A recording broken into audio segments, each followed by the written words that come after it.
Life's but a walking shadow, a poor player that struts and frets his hour upon the stage, and then is heard no more. It is a tale told by an idiot, full of sound and fury, signifying nothing. Yeah, sorry, don't see it. Why, hello dear viewer, and welcome back to a new episode of Digital Proletarian. Today with a short kind of video, because I've got a lot of things to do at the moment. Again, I have a lot of things to do. It's just the way it is, I'm sorry. But I also got a lot of planning, but I'll tell you more about that one later. About a few updates I have for the channel in general. And today I'm going to do a small, well, kind of review, I would say, of the Nintendo Switch, or more accurately, of Hollow Knight on the Nintendo Switch. As you may have known, because I posted it a few times, I didn't really brag, but I did tell a few people. I have acquired a Nintendo Switch for myself lately on eBay, and I've played it a bit. Hollow Knight was the first game I actually bought on the console, so that's a bit telling, I would say. And so I kind of played it for a bit, and I kind of wanted to share my thoughts on the game on the Switch. So basically how it plays and if I like it or not. Now, I own Hollow Knight on two different systems. I own it on the Xbox One and the Nintendo Switch, so that's the ones I will probably compare. I can't really tell if the PC version is very different or if it plays differently with the keyboard and stuff. I'm just gonna tell from my experience, which I had with these two systems. So to the Xbox version, that's the one I first played, so that one it feels the most natural to me. I also feel it feels a lot better with the controller, which is where I have my first gripe with the Nintendo Switch, that the normal standard controller really doesn't acquire itself well to playing Hollow Knight. It's not unbearable, it is playable, but I would just say that the Xbox controller feels a lot more natural in my hands. Maybe it's because I played the Xbox a lot longer than I have played the Nintendo Switch. So maybe if I would have played the Switch for about 3 years now and would have now gotten an Xbox or something, that might feel different.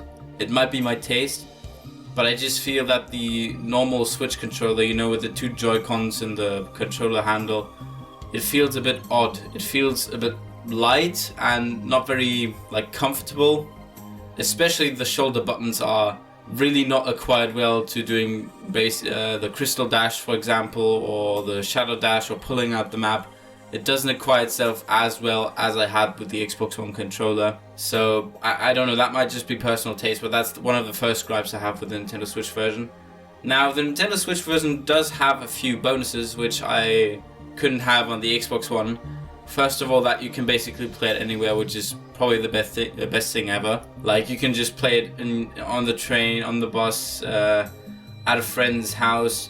It doesn't acquire well with the battery, so like playing 3 or 4 hours of it, then the Switch is mostly depleted anyway. So that's a bit shite, because I remember the days when I used to play Nintendo DS and you could just play it like for 15 hours or something like that. That's at least how I felt it, but it might have been longer or shorter, but it was just like, it felt very long. I could play the DS very long, and Nintendo Switch depletes itself very, very fast, so you have to have your loading cable with you all the time. Because I lately traveled actually to a big German city of Cologne.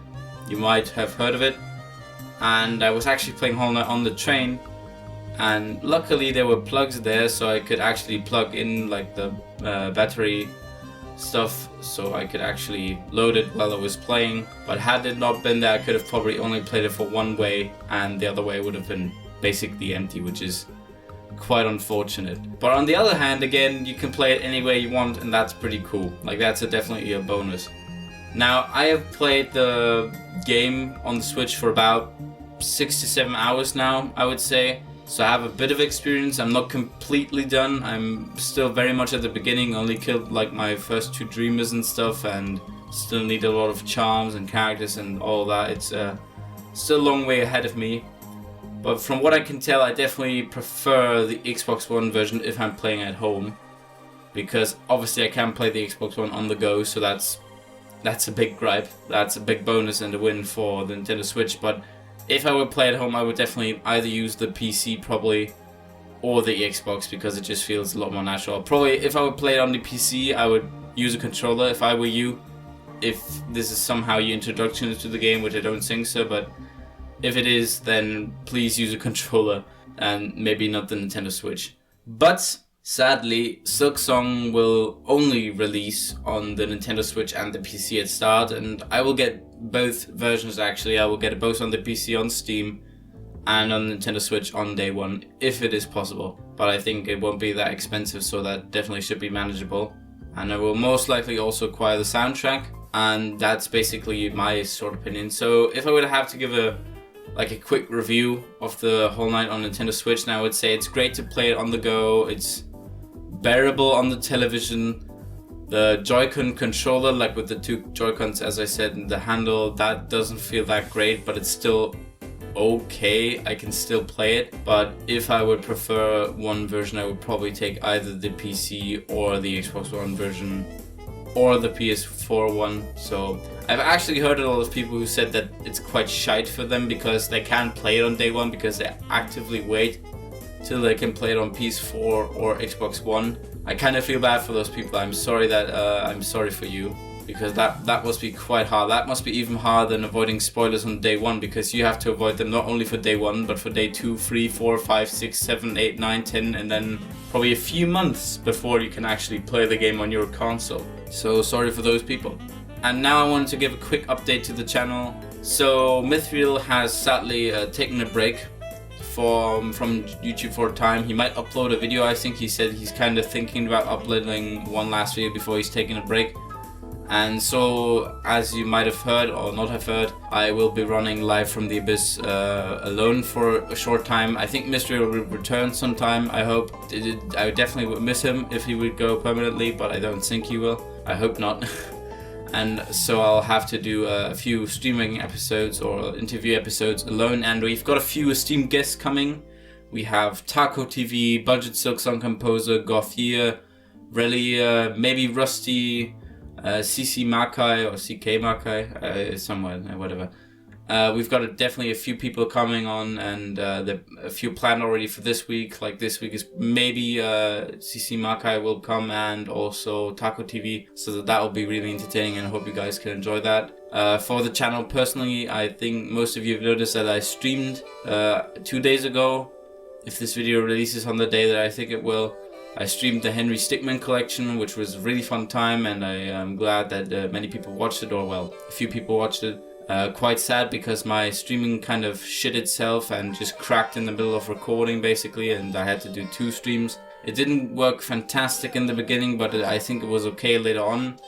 But I am not the kind of streaming guy. If you want to watch good quality streams, then best watch like Stizzl, he streams from time to time, or Taco TV. I'm just not the streamer. I don't have the equipment for it. I don't have the type for it. I'm better with like these recorded videos.